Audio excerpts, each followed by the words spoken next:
Everything okay? Dennis asked, glancing at her. Miranda hesitated, then nodded. Yeah, fine, she said curtly. But Dennis wasn't convinced. He leaned closer, his voice low. Look, whatever's going on, you'd better hope you didn't mess with the wrong passenger. First class isn't for amateurs, Miranda. These people have connections. Miranda stiffened at his words but said nothing. Instead, she busied herself with arranging cups, though her mind was far from the task. Dennis's warning had struck a nerve. Who was Ava Carter, really? And why did she feel like she had misjudged her? At the same time, Ava's phone buzzed quietly in her lap. She glanced down at the screen, her expression unreadable. The message was short. All set. They're monitoring. Ava slid the phone back into her bag without a word and took a sip of water. Her movements were deliberate, calm, and unhurried, as if she had all the time in the world. The subtle tension between Ava and Miranda wasn't lost on a few observant passengers. A man across the aisle from Ava leaned over slightly and whispered, "That flight attendant has been giving you a hard time, hasn't she?" Ava looked at him, her expression neutral. "It's nothing I can't handle," she replied softly. The man raised an eyebrow, sensing there was more to the story, but he didn't push further. Ava turned her gaze back to the window, watching the endless stretch of clouds. Her calm exterior masked the quiet satisfaction she felt.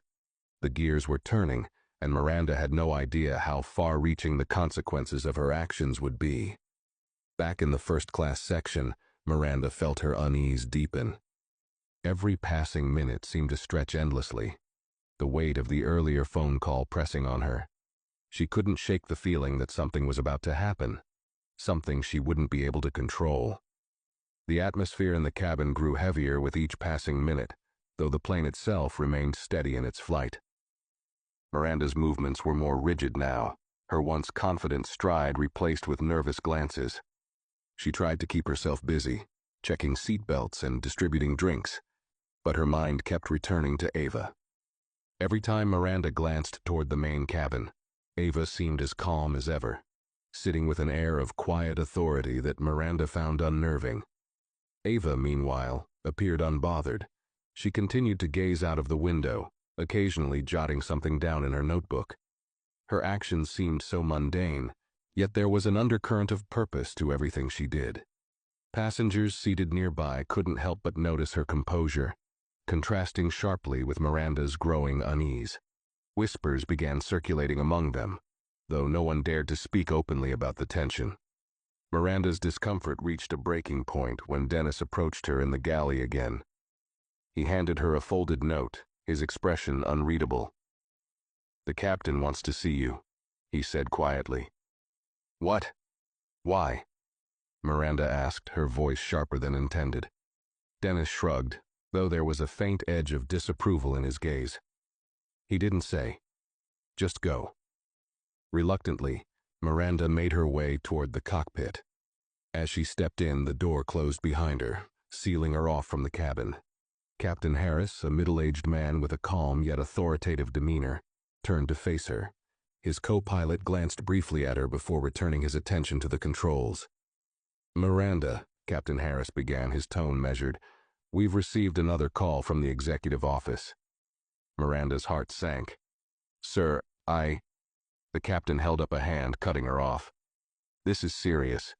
The passenger you moved, Miss Ava Carter, is not just any passenger. She's connected to the airline's board of directors. We're under direct orders to ensure she's treated with the utmost respect for the remainder of the flight." Miranda's mouth went dry. "I didn't know," she stammered. "I thought—" "Did you think?" Captain Harris interrupted, his voice growing firmer. "Or did you assume?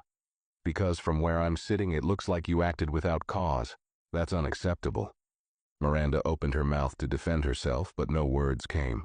The captain sighed, rubbing his temples. "Here's what's going to happen. You'll return to your duties and ensure there are no further incidents. When we land, you'll provide a full report to the ground team. Until then, do not approach Miss Carter unless absolutely necessary. Is that clear?" "Yes, sir."